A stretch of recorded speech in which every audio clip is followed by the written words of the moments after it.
The stars watched from above, their silver light spilling through the towering trees of the enchanted forest. The cool night breeze carried the scent of damp earth and wildflowers as Abigail stepped past the last familiar stone of her village's boundary. This night had been foretold. The elders had spoken of it in hushed tones. The night when the heartwood, the ancient tree whose roots held the oldest magic, would call to its chosen.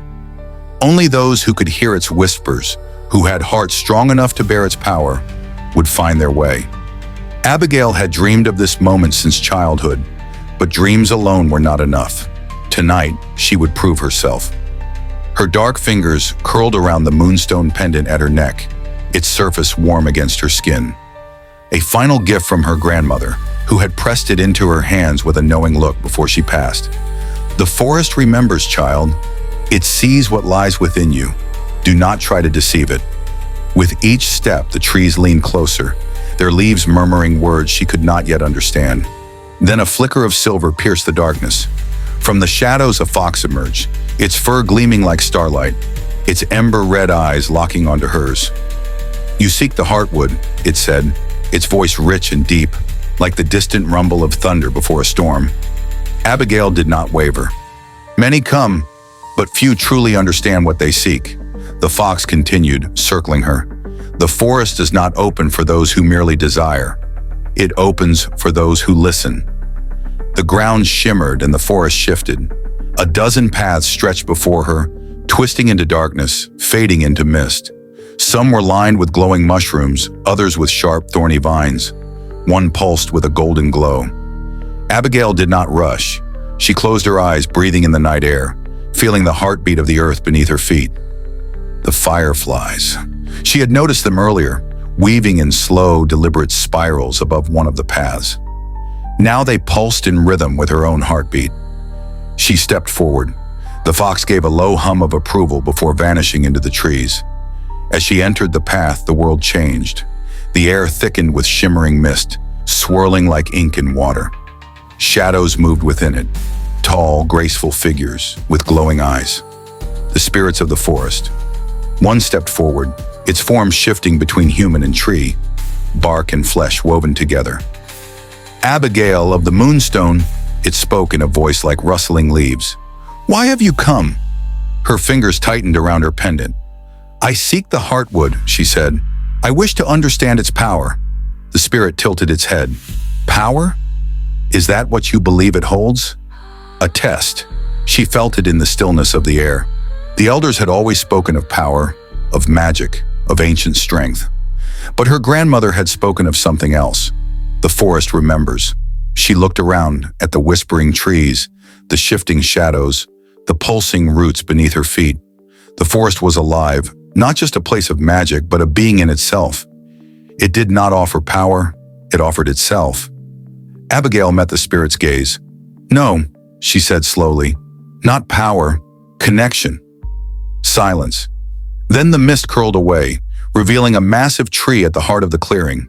Its roots pulsed with golden light, its branches stretched into the sky, each leaf glowing softly, like captured starlight. The heartwood. The spirit nodded. "Then step forward, child of the forest, and listen." Abigail placed her hands against the ancient tree's warm, living bark. And in that moment, she heard. The memories of the forest surged through her, the laughter of children who had once played in its shade, the songs of those who had tended its roots, the sorrow of the trees when they were forgotten, the joy when they were remembered.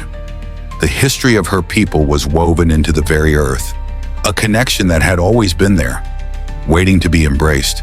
Tears stung her eyes. She had not come to claim the forest magic. She had come to become part of it. When she stepped back, the pendant at her throat glowed softly, its light now entwined with the golden hue of the heartwood. The spirits watched, their glowing eyes filled with something like approval. The fox's voice drifted through the trees. "The forest has accepted you, Abigail. You are now its keeper, its voice, its memory." She bowed her head, feeling the heartbeat of the earth within her own. She had found what she was seeking, and the enchanted forest would never be silent again. The forest was no longer merely a place to Abigail.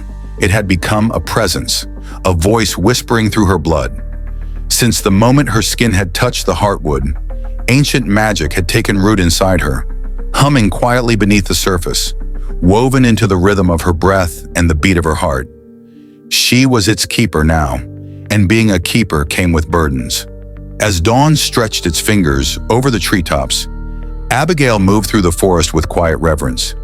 Every leaf she passed, every curling root beneath her steps, seemed to recognize her. The wind carried her name in its breath. Birds with iridescent feathers sang from the canopy above, and the fireflies that had guided her through the night still hovered nearby, their golden glow fading with the rising sun. Then the warning came. A tremor, sudden and sharp, rippled through the ground. The trees around her shivered, their leaves trembling with a silent urgency. Something was wrong. Abigail pressed her palm to the nearest tree. As her eyes closed, the forest responded, eager, immediate. Memories surged into her, not her own but the forest's, a flash of shadow, the sting of cold iron, an intruder's heartbeat pounding like war drums.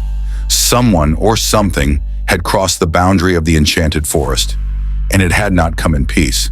Her pulse quickened.